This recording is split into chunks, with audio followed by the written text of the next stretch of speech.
देखिए, जो सिंगापुर आज इतना सक्सेसफुल है वो हमेशा से ऐसे नहीं था। एक टाइम ऐसा भी था जब इन लोगों के पास खाने तक को नहीं था और गरीबी इतनी थी कि खाना ना मिलने की वजह से लोगों की जान चली जाती थी। कोई नेचुरल रिसोर्सेज नहीं थे और एरिया वाइज भी इतना छोटा कि जूम करने के बाद भी लोग वर्ल्ड मैप में नहीं ढूंढ पाते थे। और पॉपुलेशन की बात करें तो एरिया के हिसाब से पॉपुलेशन भी सबसे ज्यादा थी।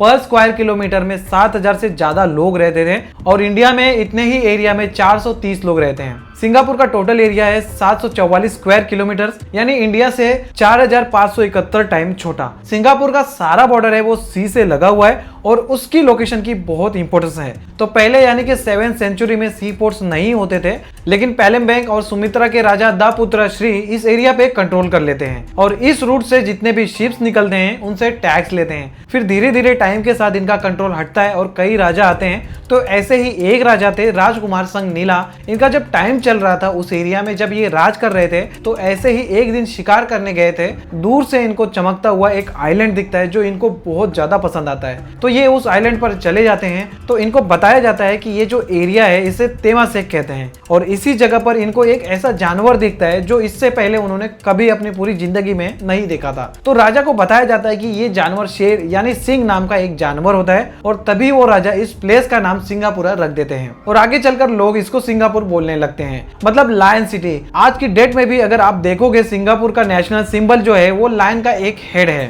तो ऐसे करके बैक टू बैक राजा आते रहते थे और इस एरिया पर रूल करते रहते थे। लेकिन डे बाय डे इस रूट की जो इंपॉर्टेंस थी वो ट्रेडर्स के लिए बहुत तेजी से बढ़ती जा रही थी। जितने भी देश थे उनको समझ में आने लगा था कि जो इस एरिया पे कंट्रोल करेगा उसका बहुत फायदा होगा। तो यही सारी चीजें सोच के साल 1509 से 1511 तक पोर्तुगीज ने इस एरिया यानी कि स्टेट ऑफ मलक्का को धीरे धीरे करके पूरी तरीके से अपने कंट्रोल में ले लिया और मलक्का स्टेट के एरिया में कई सारे छोटे छोटे सी पोर्ट्स बना दिए थे। सी पोर्ट्स बनाने से ये होता है कि जब लंबे रूट पर शिप्स ट्रैवल कर रहे होते हैं तो उनको रुकने की जगह मिल जाती है। शिप की कोई मेंटेनेंस या कुछ रिपेयर करना हो तो सब यहीं पर हो जाता है और वो जो एरिया होता है उस एरिया के अंदर भी एक अच्छा बिजनेस सिस्टम डेवलप हो जाता है जिससे काफी अच्छा फायदा हो जाता है। अब ये सारी चीजें देखकर डच कंपनी जो थी उनको भी बहुत ज्यादा दिक्कत हो जाती है। तो उनको लगने लगा कि ऐसे तो उनका बहुत नुकसान हो जाएगा। तो ईयर 1603 में डच कंपनी पोर्तुगीज को हराकर इस एरिया पे कंट्रोल कर लेती है और इस एरिया पर कंट्रोल पाने को लेकर डच और पोर्तुगीज में काफी लड़ाई हुई, लेकिन डच की फोर्स काफी ज्यादा थी। तो अल्टीमेटली स्टेट ऑफ मलक्का जो था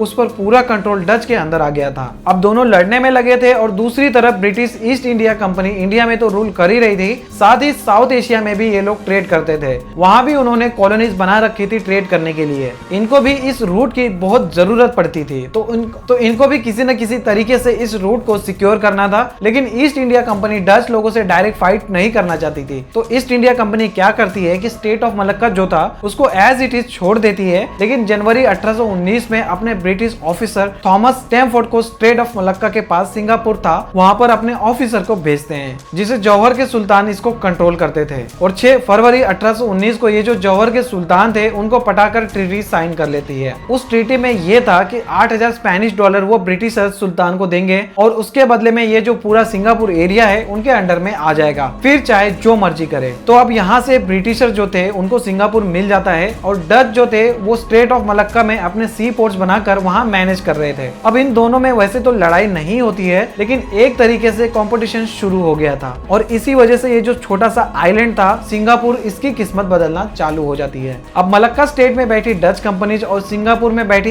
ईस्ट इंडिया कंपनी ये दोनों ट्राई करते थे कि जो एरिया इनके कंट्रोल में है वहां पर सबसे ज्यादा शिप आकर रुके। और कंपटीशन से निपटने के लिए ईस्ट इंडिया कंपनी क्या करती है कि सिंगापुर में बहुत बड़े बड़े सी पोर्ट डेवलप करना चालू कर देती है, जिसके वजह से सिंगापुर के अंदर इंफ्रास्ट्रक्चर का काम स्टार्ट हो जाता है और ये जो पोर्ट्स बना रहे थे ब्रिटिशर्स इन पर बहुत ही एक्स्ट्रा ऑर्डिनरी सर्विस चालू कर देते हैं और कंपटीशन में डच को हराने के लिए अनाउंस करते हैं कि सिंगापुर पोर्ट हर कंट्री के लिए फ्री ऑफ कॉस्ट रहेगा। मतलब कि इस पोर्ट के ऊपर बिजनेस रिलेटेड एक्टिविटी करने के लिए 0 टैक्स लगेगा। अब जब ऐसा अनाउंसमेंट होता है तो इसकी वजह से बाकी कंट्रीज की जितने भी शिप्स थे वो इस पोर्ट पर ज्यादा आने लगे थे। इसके पीछे ईस्ट इंडिया कंपनी की एक एक स्ट्रेटेजी थी वो ये थी कि भले ही शिप्स पोर्ट पर आ रहे हैं, इनसे टैक्स नहीं ले रहे हैं, उसका नुकसान हो रहा है, लेकिन शिप्स आएंगे तो ओवरऑल सिंगापुर का ट्रेड बढ़ेगा, जिससे लॉन्ग रन में ईस्ट इंडिया कंपनी मोटा प्रॉफिट बनाएगी। और ईस्ट इंडिया कंपनी को एक फायदा और था, ये जो सिंगापुर पोर्ट था इसका जो कोस्टल स्लोप था ये बहुत अच्छा था, मतलब कि पानी और लैंड का जो स्लोप था वो ज्यादा अच्छा था, और अगर ये स्लोप खराब होता है तो शिप्स रिस्क पे आ जाते थे। इस वजह से वैसे भी लोगों की जो पहली पसंद थी वो सिंगापुर पोर्ट ही थी, और इस वजह से चाइना,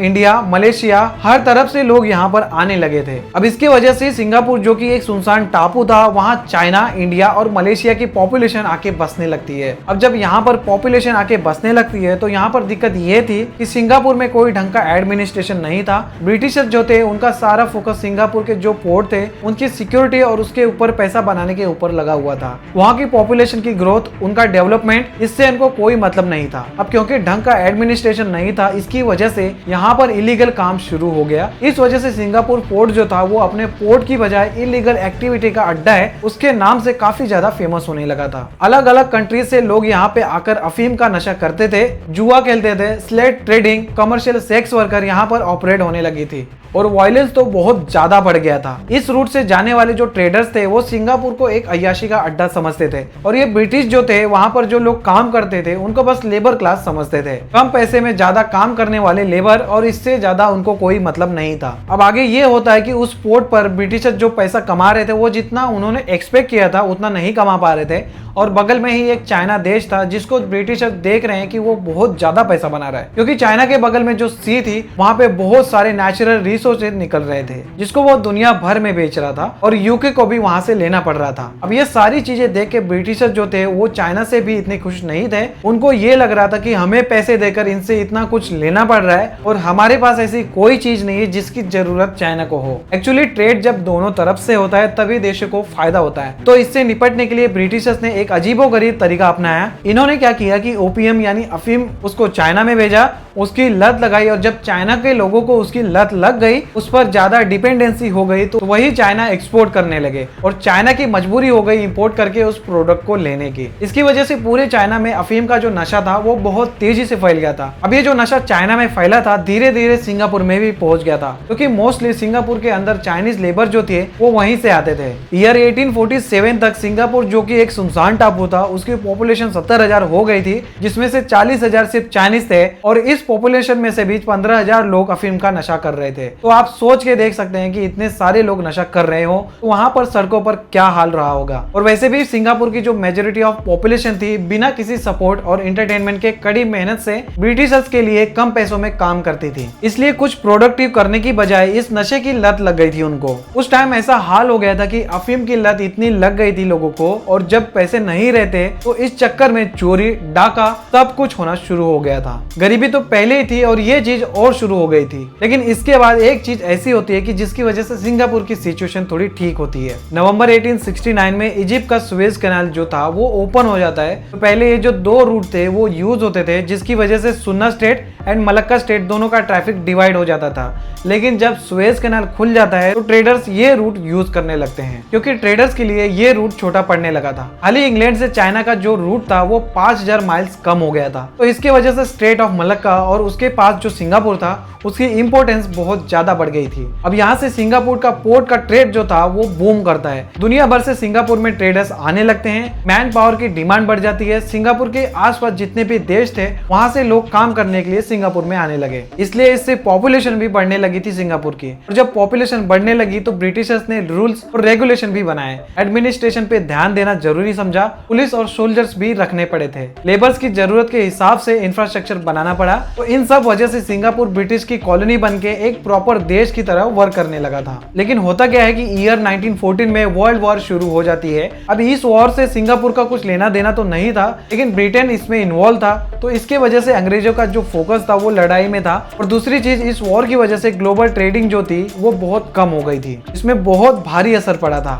और सिंगापुर जो यूरोप और एशियन कंट्रीज का ट्रेडिंग हब था उसका बहुत भारी नुकसान होता है। सिंगापुर पोर्ट पर जो लोग अलग अलग तरीके से काम करते थे और पैसा कमा के पेट भरते थे, तो वो भी खत्म हो गई। बेरोजगारी भी बढ़ गई थी, खाने पीने का सामान तक नहीं बचा था, लड़ाई झगड़े होने लगे थे, अफीम की जो लत लगी थी वो तो पहले से ही पड़ी हुई थी, और इसके साथ साथ ईयर 1918 में पूरे वर्ल्ड में स्पेनिश फ्लू फैला हुआ था। उसके वजह से सिंगापुर भी इसकी चपेट में आया और हजारों लोगों की जान चली गई। इसके बाद 1929 में ग्रेट डिप्रेशन अलग से आ गया था, तो ये चीजें यहाँ से सिंगापुर के लिए काफी दिक्कत दे रही थी। और फिर 1939 में सेकेंड वर्ल्ड वॉर भी शुरू हो गया था, यहाँ भी सिचुएशन खराब थी। लेकिन इसमें एक चीज थी कि जापान और ब्रिटेन एक दूसरे के अगेंस्ट में थे। तो जापान ने क्या किया कि 8 फरवरी 1942 को सिंगापुर में हमला कर दिया था, और सिर्फ 7 दिन के अंदर जापान आर्मी ब्रिटिश आर्मी को हराकर उनके हजारों सोल्जर्स को तो मारती है, लेकिन उसके बाद सिंगापुर में घुसकर बुरी तरीके से तबाही मचाती है। जो आम लोग थे उनको मारती है, पब्लिक प्लेस में मास किलिंग हो रही थी, लोगों को जिंदा जलाया जाता है, और भी कई तरीके से टॉर्चर आम जनता पे किए जा रहे थे। उस टाइम में जो भी सिंगापुर की हालत देखता था वो सोच भी नहीं सकता था सिंगापुर आगे चलकर दुनिया के अमीर देशों में आ जाएगा। तो इधर जब जापान तबाही मचा रहा था, तो इसी बीच अगस्त 1945 में अमेरिका न्यूक्लियर बम गिरा देता है जापान के ऊपर। इसकी वजह से जापान का बहुत नुकसान होता है, जापान सरेंडर कर देता है, सिंगापुर से भी छोड़कर चला जाता है, और फिर से अंग्रेज सिंगापुर में दोबारा से घुसकर बैठ जाते हैं। और ये वो टाइम था जब सिंगापुर के लोग एक एक रोटी को तरस रहे थे। और इस बार जब दोबारा ब्रिटिशर्स आए सिंगापुर में, तो उन्होंने कुछ चेंजेस किए। उनको समझ में आ गई थी कि अगर प्रॉपर एडमिनिस्ट्रेशन नहीं होगा तो ये चीजें उनके पोर्ट में काम करने में दिक्कत देंगी। तो इसी को ध्यान में रखकर ब्रिटिशर्स ने सिंगापुर के अंदर एडमिनिस्ट्रेटिव चेंजेस किए और सिंगापुर के लोगों को सेल्फ गवर्नेंस दे दी। जैसे गवर्नमेंट बनाकर इलेक्शन करवाने हो, अपना लीडर बनाना हो, डोमेस्टिक इशू हो, ये सारी चीजें दे दी। सिंगापुर के लोग खुद डिसीजन ले रहे थे अपनी चीजों को लेकर, लेकिन इंटरनेशनल रिलेशन और सिक्योरिटी जो थी सिंगापुर की, वो ब्रिटिशर्स ने अपने पास रखे थे। अब इसके बाद ईयर 1959 में सिंगापुर के अंदर जनरल इलेक्शन करवाए जाते हैं, और टोटल 51 सीट्स थे, इनके ऊपर इलेक्शन होते हैं। और ली कुआन यू ये एक पीपल्स एक्शन पार्टी बना के इलेक्शन में उतरते हैं, और 51 में से 43 सीट्स ली को मिल जाती हैं, और वो सिंगापुर के पीएम बनते हैं। और यही वो आदमी थे जो सिंगापुर की काया पलट कर रख देते हैं। अभी आगे बताऊंगा कैसे। ये जो ब्रिटिशर्स थे, एक तरफ सिंगापुर पोर्ट से पैसे बनाने में लगे हुए थे, दूसरी तरफ ली जो थे उनके विजन ने सिंगापुर के नेशनल, इकोनॉमिकल, सोशल सिचुएशन को एकदम बदल के रख दिया। इसकी वजह से आज की डेट तक इनको फाउंडिंग फादर ऑफ नेशन बोला जाता है। और ये सारी चीजें बहुत ही यूनिक तरीके से की, जिसे आज तक लोग नहीं पकड़ पाए। सिंगापुर की तरह ही इंडोनेशिया, मलेशिया, थाईलैंड ये भी तो सेम लोकेशन पर थे, लेकिन सिंगापुर के अंदर प्राइम मिनिस्टर ली ने ऐसी एक्टिविटी करी जिसकी वजह से सिंगापुर एकदम बदल गया। वैसा क्या क्या किया उन्होंने, उसकी भी चर्चा कर लेते हैं। देखिए, जैसे ही ली कुआन यू सिंगापुर के प्राइम मिनिस्टर बनते हैं, तो उनको ये चीज पता थी अगर सिंगापुर अपने दम पर खड़ा नहीं हुआ तो सिंगापुर एज अ कंट्री बचेगा ही नहीं, क्योंकि उनको डर था कि अगर गलती से भी ब्रिटिशर्स छोड़कर चले गए तो सिक्योरिटी वगैरह बाकी सारी चीजें कैसे मैनेज होंगी, इसके बारे में किसी को कोई आइडिया नहीं था। और सिंगापुर में चाइनीज पॉपुलेशन बहुत ज्यादा थी, तो कम्युनिस्ट पावर जैसे सोवियत यूनियन और कम्युनिस्ट चाइना की, इनकी नजर भी सिंगापुर के ऊपर थी।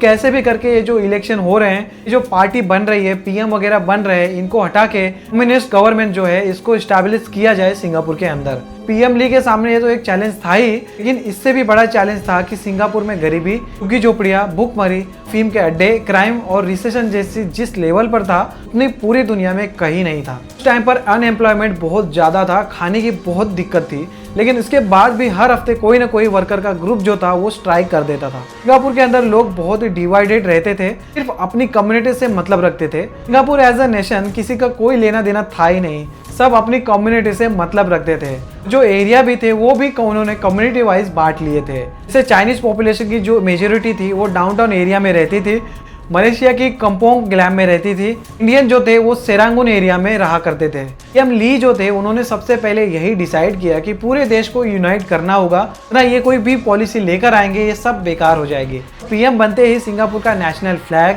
नेशनल एंथम बनाया। इनका नेशनल एंथम है वो भी बहुत छोटा सा है, कि जो करेंसी होती है उसके पीछे ही छपा होता है। इतने छोटे से एरिया में इनका पूरा नेशनल एंथम जो है वो कवर हो जाता है। फरवरी 1960 में जो 70% आबादी जो झुग्गी झोपड़ी में रहती थी, कि अलग अलग कम्युनिटी बनाकर इसको खत्म करने के लिए पीएम ली ने housing and development board HDB बनाया। हाउसिंग एंड डेवलपमेंट बोर्ड ने क्या किया कि जमीन खरीद के बड़े बड़े हाउसिंग यूनिट बनाए और झुग्गी झोपड़ी में रहने वाले को बहुत ही सस्ते मकान दिए। उनके पास पैसे नहीं थे, उनको लीज पर दिए, और जो लोग जॉब करते थे उनका सेंट्रल प्रोविडेंट फंड करता था, और ये फंड रिटायरमेंट के बाद ही मिल सकता था, इससे पहले वो नहीं निकाल सकते थे। तो इसमें उन्होंने चेंज कर दिया कि अगर किसी को मेडिकल इमरजेंसी या घर बनवाने के लिए पीएफ निकालना है तो वो निकाल सकता है। इससे हुआ ये कि कुछ ही सालों में झुग्गी झोपड़ियां जो थी वो बिल्डिंग में कन्वर्ट हो गई थी। गवर्नमेंट ने जानबूझकर मिक्स पॉपुलेशन बिल्डिंग में अलॉट की थी कि लोग यूनाइट हो और ये लोग जो एरिया में कम्युनिटी अलग अलग बनाकर रह रहे थे चीजें खत्म हो जाए। ये पीएम मानते थे कि सभी धर्मों के लिए इक्वल रिस्पेक्ट और इक्वल अपॉर्चुनिटी क्रिएट करनी होगी। अगर इसको खत्म करना है तो इसकी शुरुआत है वो स्कूल लेवल पर करनी होगी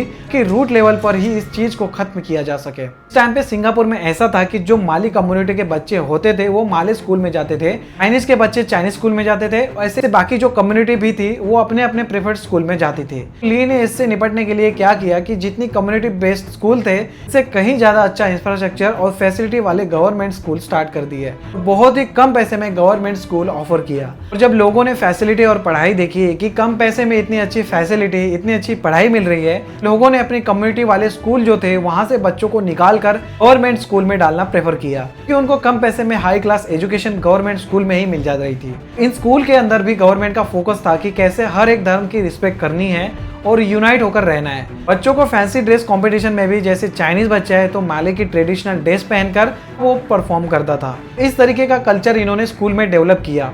टीचर जो थे उनको भी यही इंस्ट्रक्ट किया गया। इसके बाद पीएम ने मिनिस्ट्री ऑफ कल्चर बनाया। इसका भी यही एम था कि लोगों को यूनाइट करना। इसमें उन्होंने जो कल्चरल इवेंट करवाए वो लैंग्वेज की बजाय मल्टीपल लैंग्वेज में करवाए।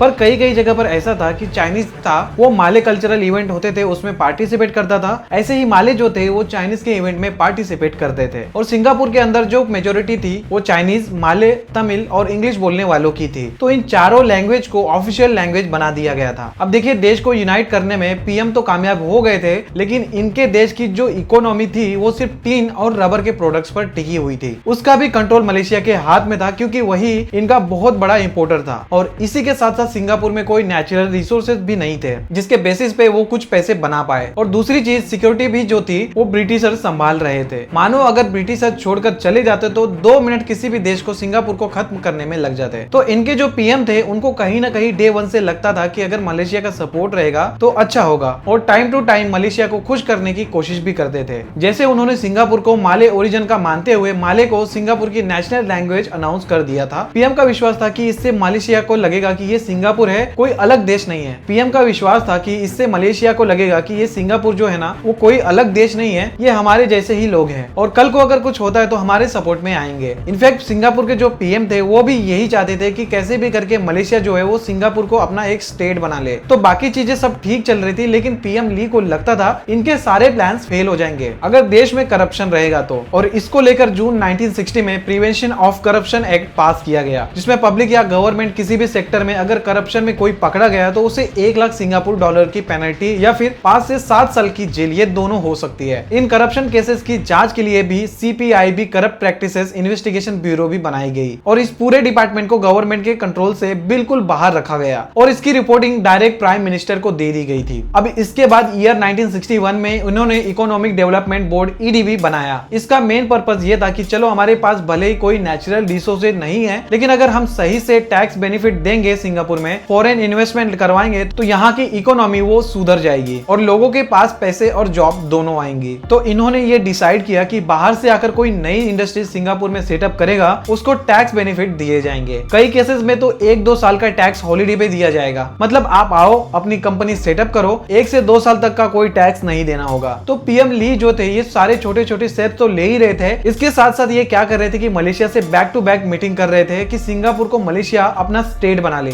उनका मेन एम ये था कि उनका सिक्योरिटी को लेकर डर खत्म हो जाए और उनका ये भी मानना था कि अगर मलेशिया के साथ सिंगापुर मिल जाएगा तो वहां पर इंडस्ट्री वगैरह ज्यादा है, तो जो ग्रोथ सिंगापुर की अकेले होगी मलेशिया के साथ मिलकर ज्यादा अच्छे से होगी। मलेशिया का मार्केट खुलने से लोगों के पास ज्यादा अपॉर्चुनिटी होगी और उनके पास ज्यादा पैसा आएगा। लेकिन वो अपना डिसीजन जो था वो थोपना नहीं चाहते थे, उन लोगों को भी राय जानना चाहते थे कि लोग क्या सोचते हैं इसके बारे में। तो 1961 में मर्जर रेफरेंडम कराया गया और जितने भी लोग थे उन्होंने मलेशिया मलेशिया के साथ सिंगापुर को जोड़ने के लिए वोट किया और फिर इसके बाद सिंगापुर और मलेशिया का मर्जर हो जाता है, जिसमें सिंगापुर अब मलेशिया की एक स्टेट बन चुका था और इसमें शर्त ये रखी गई थी कि सिंगापुर मलेशिया की एक स्टेट बन जाएगा और सिंगापुर को अपने एनुअल रेवेन्यू का 40% मलेशिया के सेंट्रल गवर्नमेंट को देना होगा। सिंगापुर जो है वो एजुकेशन और लेबर को लेकर भी रूल्स वगैरह है वो खुद देखेगा, लेकिन डिफेंस, फॉरेन अफेयर्स और सिक्योरिटी वगैरह ये सारी चीजें मलेशिया की जो गवर्नमेंट होगी उसके हाथ में होगी। और इसके साथ साथ मलेशिया की जो पार्लियामेंट थी उसमें सिंगापुर को टोटल 15 सीट्स दी गई थी। तो इन सारी चीजों को लेकर पीएम ली बड़े आराम से मान भी जाते हैं और 16 सितंबर 1963 को सिंगापुर ऑफिशियली मलेशिया जो कि एक कंट्री थी उसका एक स्टेट बन जाता है। इसके बाद 1 मार्च 1964 को जो सिंगापुर था वो ऑलरेडी मलेशिया का स्टेट बन चुका था। तो ली जो थे वो कहते हैं कि मलेशिया के अंदर जो आने वाले जनरल इलेक्शन है उसमें उनकी पार्टी है पीएपी वो भी इलेक्शन लड़ेगी। अब यहाँ पर मलेशिया की सरकार को थोड़ी दिक्कत होनी शुरू हो जाती है क्योंकि सिंगापुर जो था उसमें माले और चाइनीज दोनों पॉपुलेशन थी। तो इनको लगने लगा कि सिंगापुर की जो पॉलिटिकल पार्टी है ये इलेक्शन में घुसकर खुद ही ना बड़ी बन जाए और इनकी पॉलिटिकल पार्टी पीछे ना रह जाए। अब इधर 21 जुलाई 1964 को क्या होता है कि मलेशियन मुस्लिम वो हजरत मोहम्मद का बर्थडे सेलिब्रेट कर रहे थे और उसी टाइम पे इनके सिंगापुर के अंदर चाइनीज मुस्लिम थे उनसे कुछ खास सुनी हो जाती है और बात इतनी बढ़ जाती है कि दंगे भी हो जाते हैं, जिसमें 23 लोगों की जान चली जाती है और 100 लोग घायल हो जाते हैं। और बात यहाँ भी नहीं रुकती, 1 महीने के बाद फिर से मुस्लिम और चाइनीज उसमें फिर दंगे हो जाते हैं। और जब ये सारी चीजें मलेशिया में डिस्कस होने लगी तो मलेशियन गवर्नमेंट आती है, ली से बात करती है, ली को ये समझाती है कि मलेशिया जो है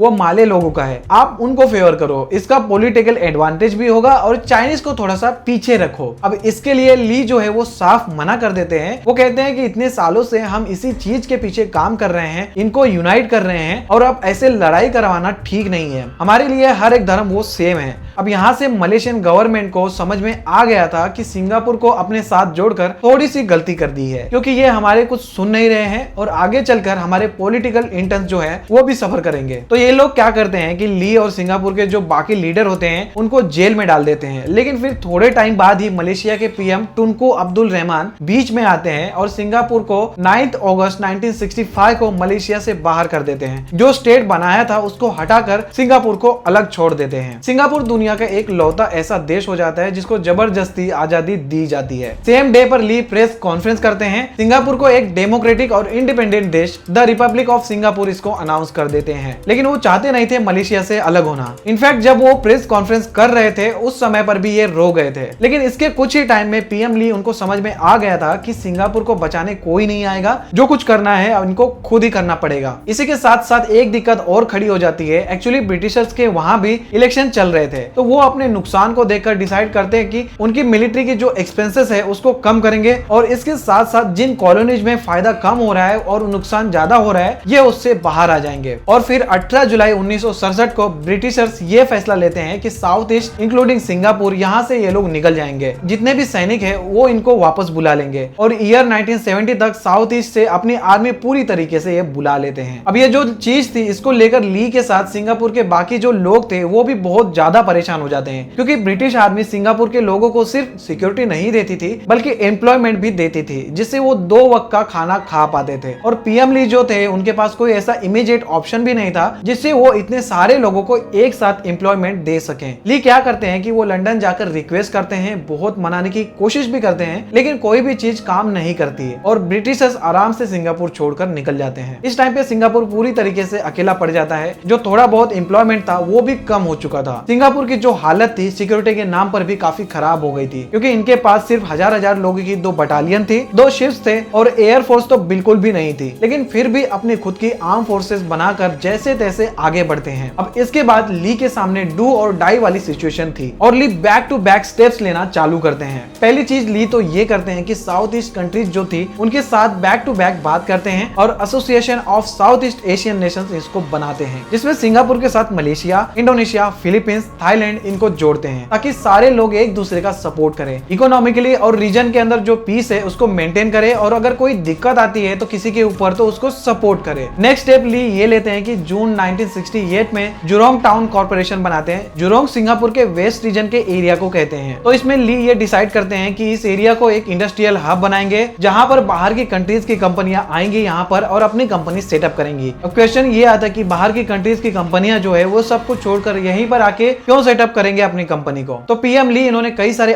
ऑफर निकाले थे, जैसे कई इंडस्ट्रीज को इन्होंने टैक्स फ्री कर दिया, कुछ इंडस्ट्रीज को इन्होंने टैक्स हॉलिडे दे दिया था। कुछ सालों तक टैक्स के बारे में आप बिल्कुल भी मत सोचिए, यहाँ आइए अपनी कंपनी के सेटअप करिए और हमारी जनता को आप नौकरी दीजिए। इसके साथ साथ ऐसे लेबर लॉ कर दिए जो पूरी दुनिया में नहीं थे, मतलब सब कुछ कंपनीज के फेवर में था। सिंगापुर की जो लेबर थी उनका कंट्रोल भी कंपनीज के पास ही था, ज्यादातर लोग भी जो थे वो काफी गरीबी में थे, तो वो भी काम करने से पीछे नहीं हटते हैं और ली बैक टू बैक मीटिंग करके USA, Japan, Hong Kong, Taiwan, Malaysia, Australia के साथ साथ यूरोपियन देशों के बीच जो कंपनीज थी उनको भी मना लेते हैं सिंगापुर में आकर सेटअप करने के लिए। सिर्फ 2 साल के अंदर 250 से ज्यादा कंपनी सिंगापुर में आ जाती है और सिंगापुर 32,000 से ज्यादा जॉब क्रिएट हो जाती है। इसके बाद भी उन्होंने बड़ी बड़ी ऑयल रिफाइनिंग इंडस्ट्रीज को सेटअप करना स्टार्ट किया और इस तरीके से किया कि सिंगापुर वर्ल्ड का तीसरा सबसे बड़ा ऑयल रिफाइनिंग सेंटर बन गया। मलेशिया के ऊपर सिंगापुर की जो डिपेंडेंसी थी वो भी खत्म हो गई थी, क्योंकि इनके जो पीएम ली थे वो खुद ही सिंगापुर के अंदर काफी सारी जॉब क्रिएट कर दी थी। अब ईयर 1970 आते आते ली जो चाह रहे थे वो तो इन्होंने अचीव कर लिया था।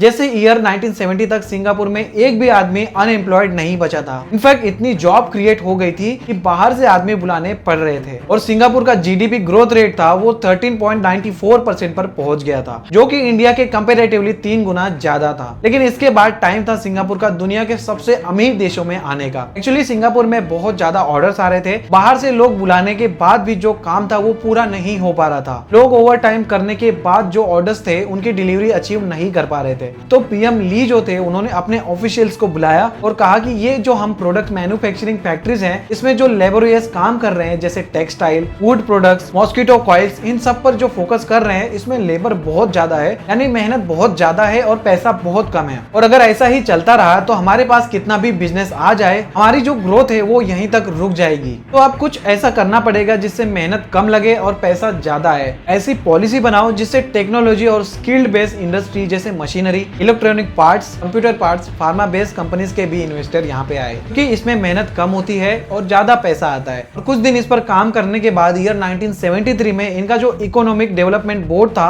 ईडीबी अनाउंस करता है कि जो इन्वेस्टर सिंगापुर में हाई टेक्नोलॉजी इंडस्ट्री सेटअप करेगा उनको 5 साल तक सिंगापुर के अंदर टैक्स की कोई टेंशन लेने की जरूरत नहीं है। 5 साल तक एक भी रुपए की टैक्स के रूप में नहीं देना होगा। ये चीज तो इन्होंने बाहर की कंपनी को ऑफर की थी। दूसरा जो इन्होंने खुद के देश में जो कंपनीज थी उनको भी बोला कि अगर कोई मशीनरी और स्टाफ को जो अपग्रेड करेगा, टेक्नोलॉजी लेवल को इंप्रूव करेगा, तो उनको भी टैक्स में इंसेंटिव मिलेगा। कंपनीज आने लगे और स्किलफुल वर्कर की डिमांड बहुत ज्यादा बढ़ने लगी। बिना टेक्निकल नॉलेज के सिंगापुर के जो वर्कर्स थे उन्हें जॉब्स तो मिल नहीं सकती थी, तो इनके लिए भी इन्होंने एमएनसी के साथ मिलकर जॉइंट इंडस्ट्रियल ट्रेनिंग सेंटर खोले, जिसमें इन्होंने बिना थियोरेटिकल नॉलेज के हैंड्स ऑन एक्सपीरियंस जो होता है उसकी ट्रेनिंग भी दी, जिससे लोगों ने बहुत जल्दी सीखना शुरू किया। उस टाइम पे सिंगापुर की इकोनॉमिक ग्रोथ बहुत तेजी से बढ़ रही थी, तो बैंक के अंदर जो इंटरेस्ट थे वो भी बहुत ज्यादा मिल रहे थे। सिंगापुर दुनिया के सबसे ज्यादा बैंक इंटरेस्ट देने वाले देशों में से एक हो गया था। नॉर्मली जब ऐसा केस होता है कि किसी कंट्री के अंदर बैंक ज्यादा इंटरेस्ट देता है तो बहुत सारी बाहर की कंट्रीज के जो बैंक्स होते हैं वो भी इसमें आकर इन्वेस्ट करते हैं। लेकिन सिंगापुर में क्या होता है कि बैंक से जो मिलता था उसमें 45% जो होता था वो गवर्नमेंट ले लेती थी, जिसकी वजह से बाहर की जो बैंक्स थे वो सिंगापुर के बैंकों के अंदर इतना इंटरेस्ट नहीं दिखा रहे थे। तो ये चीज देखकर पीएम ली ने 45% जो टैक्स गवर्नमेंट लेती थी वो भी बंद कर देते हैं और इस एक स्ट्रेटेजी से सिंगापुर का बहुत बड़ा फायदा होता है। फॉरेन बैंकों ने सिंगापुर के बैंक्स में इतना इन्वेस्ट किया कि सिंगापुर एक इंटरनेशनल फाइनेंशियल सेंटर बन गया। इसके बाद भी जो ली थे वो रुकते नहीं है, वो कहते हैं कि एक स्टेप और लेना पड़ेगा। तो पीएम ली ने नोटिस किया कि सिंगापुर के अंदर जो उनके वर्कर्स हैं वो हाई टेक्नोलॉजी वाले प्रोडक्ट्स बना रहे हैं, लेकिन जो प्रोडक्ट बना रहे हैं वो लो वैल्यू के प्रोडक्ट्स बना रहे हैं, मतलब कि उनसे प्रॉफिट कम आ रहा है। तो इसके साथ ही क्या करते हैं कि हाई टेक्नोलॉजी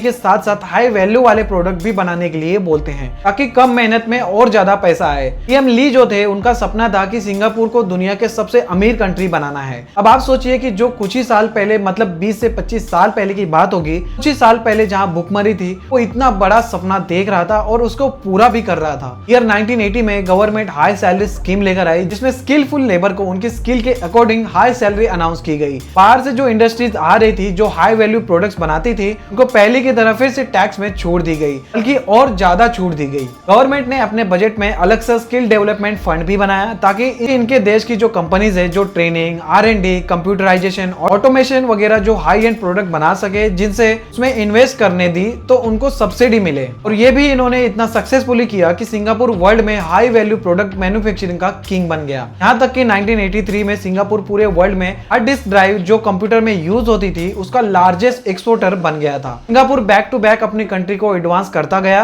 ये सारी चीजें तो ये कर ही रहे थे, इसके साथ साथ इन्होंने tourism, transport and communication, train services में बहुत ज्यादा ऊपर पहुंच गए थे। पीएम ली ने काफी सारे इंफ्रास्ट्रक्चर प्रोजेक्ट जैसे Singapore botanical garden, Sentosa island, mass rapid transit, MRT system और सिंगापुर साइंस पार्किंग, ऐसे न जाने कितने सारे इंफ्रा प्रोजेक्ट्स इन्होंने बनाए। इससे पूरे वर्ल्ड में सिंगापुर का नाम हुआ। और आज की डेट की बात करें तो सिंगापुर का नाम one of the world safest, cleanest and beautiful countries में गिना जाता है। यहाँ best and affordable health care है, 97% लिटरेसी के साथ टॉप क्लास एजुकेशन सिस्टम है, मोस्ट एफिशिएंट पब्लिक ट्रांसपोर्ट के साथ वर्ल्ड्स बेस्ट एयरपोर्ट भी है। इनकी GDP per capita 12,07,606 US dollar है, वर्ल्ड में सेकंड नंबर पर आती है और एशिया में नंबर 1 पर आती है। यहाँ का हर 6 आदमी में से 1 आदमी करोड़पति है। पिछले कुछ सालों में तो सिंगापुर का नाम वर्ल्ड्स मोस्ट एक्सपेंसिव सिटीज में भी आ गया। करप्शन और क्राइम यहाँ ना के बराबर है। यहाँ पर बिना पूछे वाईफाई कनेक्ट करने पर, पब्लिक स्मोकिंग करने पर, बिना क्रॉस वॉक के रोड क्रॉस करना जिसे जेब्रा क्रॉसिंग कहते हैं,